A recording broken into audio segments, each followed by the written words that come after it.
Israel का एक फैसला क्या भारत और चीन दोनों के ऊपर असर डालने वाला है। चाइना में जहां इकोनॉमिक तौर पर समस्या है, उससे पहले यही देखने को मिल रहा है। वैसे आपको बता दूं, जियोपॉलिटिक्स में इस वक्त एक बड़ा बदलाव देखने को मिल रहा है। आइए जानते हैं इन खबरों को विस्तार से। कच्चे तेल की कीमत में आज भारी तेजी आई है। अमेरिका के खुफिया सूत्रों के हवाले से बताया गया कि इजराइल अपने कट्टर दुश्मन ईरान के न्यूक्लियर ठिकानों पर हमला करने की योजना बना रहा है। आशंका जताई जा रही है कि इसका असर मध्य पूर्व के तेल उत्पादक क्षेत्र पर पड़ सकता है। इस कारण आज तेल की कीमत में भारी उछाल देखने को मिल रहा है। ब्रेंट क्रूड 69 सेंट यानी कि 1.06% की तेजी के साथ $66 प्रति बैरल पर पहुंच गया है। वहीं WTI क्रूड 69 सेंट यानी कि 1.06% तेजी के साथ $66 प्रति बैरल पर ट्रेड कर रहा था। अगर कच्चे तेल की कीमत में तेजी आती है तो इसका भारत पर सीधा असर होगा। इसकी वजह यह है कि भारत अपनी जरूरत का ज्यादातर तेल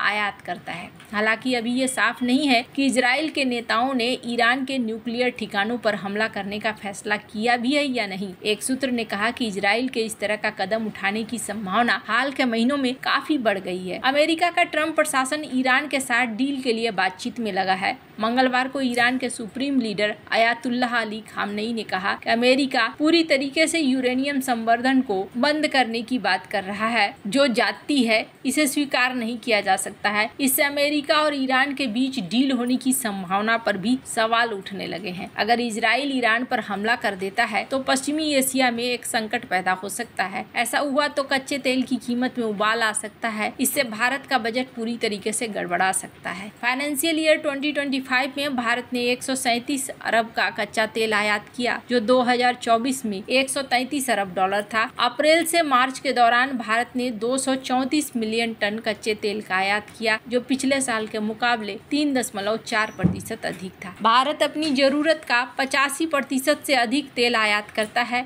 इससे अंदाजा लगाया जा सकता है कि तेल की कीमत में मामूली तेजी भी भारत को भारी पड़ सकती है। पहलगाम में 22 अप्रैल को हुए आतंकवादी हमले के बाद भारतीय सेना ने आतंकवादियों और उनके आकाओं को नेस्तनाबूद करने के लिए ऑपरेशन सिंदूर चलाया। इससे भारत और पाकिस्तान के बीच करीब 100 घंटे तक तनातनी की स्थिति रही। फिलहाल दोनों पक्षों के बीच सीज फायर हो गया। इसी बीच भारत तेजी से अपने कच्चे तेल के भंडार को बढ़ाने में लगा है। इस समय कच्चे तेल की कीमत 4 साल के निचले स्तर पर है। भारत इस स्थिति का फायदा उठाते हुए अधिक से अधिक तेल खरीदने की कोशिश कर रहा है। मिंट की एक रिपोर्ट के मुताबिक भारत के स्ट्रेटेजिक पेट्रोलियम रिजर्व की कैपेसिटी 53 लाख टन की है, जो देश के 9.5 दिन के कच्चे तेल की जरूरत को पूरा करने के लिए पर्याप्त है। लेकिन अक्टूबर 2024 तक भारत के पास अंडरग्राउंड फैसिलिटीज में केवल 39 लाख टन कच्चा तेल था, यानी देश के पास क्षमता से बहुत कम तेल है। अधिकारियों का कहना है कि सरकार अब अपना भंडार भरने की कोशिश में लगी है। ब्रेंट क्रूड इस समय 4 साल के न्यूनतम स्तर पर है। एक अधिकारी ने कहा कि ये रिजर्व बढ़ाने का सही समय है, क्योंकि कच्चे तेल की कीमत में भारी गिरावट आई है। इससे भारत को विदेशी मुद्रा की काफी बचत होगी। सरकार तेजी से तेल खरीदने की व्यवस्था पर काम कर रही है। देश में कच्चे तेल की खरीद और स्टोरेज की जिम्मेदारी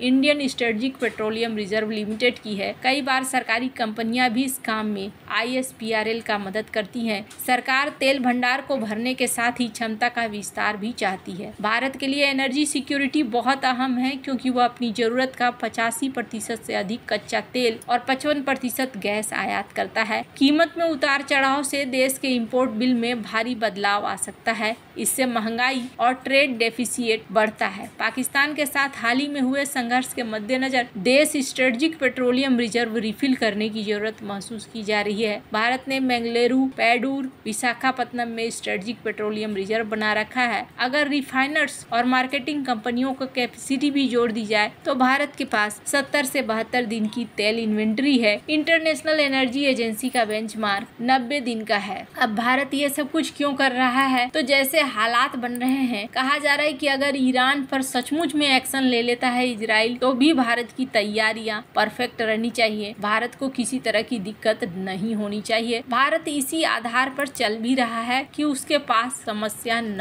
हो। इजराइल की नाराजगी अपनी जगह पे है। इजराइल का हमास को खत्म करने का सपना पूरा नहीं हो रहा है। हमास के आतंकी हर दिन इजराइल के लिए नई चुनौतियां पेश कर रहे हैं। हालांकि इजराइल ने हमास की टॉप लीडरशिप को खत्म कर दिया है, जिसमें इस्माइल हानिया से लेकर याहवा सिनवार तक है। इसके बावजूद इजराइल अपने बंधकों को गाजा पट्टी जैसे छोटी जगह में ढूंढ नहीं पाया। लेकिन इजराइल अब दुनिया भर के देशों में आतंकियों के समूल नाश वाले इतिहास से सबक लेकर हमास के खिलाफ नई तैयारी कर रहा है। भारत का एक पड़ोसी देश भी इसमें शामिल है, जिसने अपने देश में दुनिया के सबसे खूंखार आतंकवादी संगठन को नेस्तनाबूद कर दिया था। कहा जा रहा है इजरायली सेना के रिटायर्ड कर्नल डॉक्टर मोशे एलाद ने एक संभावना की बात की है और कहा है कि दक्षिण लेबनान सुरक्षा क्षेत्र में टायर और बिंट जेविल जिलों के पूर्व सुरक्षा समन्वयक ये रह चुके हैं। इनका इशारा है कि अब साथ मिलकर लड़ने की जरूरत है और यहाँ पर पूर्ण विजय स्थापित करने की बात है। पश्चिमी देशों को इस बात पर शक है कि इजराइल कभी हमास, फलस्तीनी इस्लामिक जिहाद या हिजबुल्लाह को खत्म कर सकता है, क्योंकि कई विशेषज्ञों का मानना है कि सेना आतंकवादियों को तो खत्म कर सकती है, उनके विचारधारा को नहीं। इससे नई पीढ़ी के आतंकवादी पैदा होने का खतरा बना रहेगा। उन्होंने कहा कि आतंकवादी संगठनों को खत्म करने के लिए दबाव डाला जा रहा है, लेकिन इसकी मानवीय संकट के रूप में भी ब्रांडिंग की जा रही है। इन देशों ने अब आतंकवादियों का समूल नाश किया है। एलार्ड ने इतिहास से 4 आतंकवादी संगठनों की पहचान की और कहा कि जिस तरीके से श्रीलंका से लिट्टे का खात्मा हुआ है, इससे प्रभावित है। दुनिया का सबसे खूंखार आतंकी संगठन था लिट्टे, लेकिन लिट्टे का सफाया हुआ। ये चीज अब इजराइल नहीं चाहता है कि बहुत लंबा चले। हालांकि आपको बता दूं, चाइना के ऊपर भी इसका प्रभाव पड़ने वाला है। चीन ने भी अपनी सरकार ने अपने अधिकारियों को शराब और सिगरेट पर खर्च कम करने का निर्देश दिया है। इसके साथ ही ट्रैवल, फूड और ऑफिस की जगहों पर भी खर्च में कटौती करने को कहा है। चीन की सिन्हुआ न्यूज एजेंसी के मुताबिक राष्ट्रपति शी जिनपिंग ने सरकारी खर्च को कम करने के लिए ऑफिस में महंगे भोजन, शराब और सिगरेट न परोसने का आदेश दिया है। इसके साथ ही सरकारी कार्यक्रम में भी भव्य फूलों की सजावट न करने को कहा गया है। आदेश में अधिकारियों से सरकारी संसाधनों का सावधानी से इस्तेमाल करने और फिजूल खर्ची को सख्ती से रोकने को कहा गया है। इसमें फिजूल खर्ची को शर्मनाक और बचत को सम्मानजनक बताया है। सरकार के आदेश के बाद शराब बनाने वाली कंपनियों के शेयर में गिरावट आ गई। 19 मई को चीन को उपभोक्ता वस्तुओं के शेयरों में सबसे ज्यादा नुकसान आया। कविचो माउताई कंपनी और लुओ लाओजाई कंपनी के शेयर में 2.2%, 2.6% की गिरावट आई। चीन में जमीन की बिक्री से होने वाले प्रॉफिट में कमी आई है और लोकल गवर्नमेंट पर भारी कर्ज हो गया है। ब्लूमबर्ग की एक रिपोर्ट के अनुसार चीन की स्थानीय सरकारों पर करीब 9 ट्रिलियन अमेरिकी डॉलर का खर्च है। इससे पहले साल 2023 में राष्ट्रपति शी जिनपिंग ने करप्शन और अधिकारियों द्वारा किए जाने वाले दिखावे के खिलाफ मुहिम चलाई थी, जिसमें सरकार ने अधिकारियों को खर्च में कटौती की आदत डालने का निर्देश दिया था। 2024 में बीजिंग ने स्थानीय सरकारों के कर्ज से जुड़े जोखिमों को कम करने के लिए एक अभियान शुरू किया था, जिसमें डिफॉल्ट का खतरा कम हो और स्थानीय सरकारें आर्थिक विकास में मदद कर सके। 2025 में चीन की सरकार ने उपभोक्ता खर्च को बढ़ाने के लिए 30 सूत्रीय योजना की शुरुआत की। लोगों को आय बढ़ाने, न्यूनतम मजदूरी में सुधार, बच्चों की देखभाल के लिए सब्सिडी। इसका मकसद था लोगों का आत्मविश्वास बढ़ाना, खर्च के लिए प्रोत्साहित करना, क्योंकि रियल एस्टेट संकट और बेरोजगारी से उपभोक्ता खर्च को कम किया गया है। सरकार ने 2025 के लिए बजट घाटे को 4% तक बढ़ाने की योजना भी बनाई है। वैसे ऐसी परिस्थितियों में भारत और चाइना के लिए थोड़ी महंगी होगी जरूर। वैसे आपको क्या लगता है, इन सब मामले में आपकी क्या राय है, कमेंट कर जरूर बताएं। जल्द मिलते हैं अगली वीडियो में नई खबर के साथ।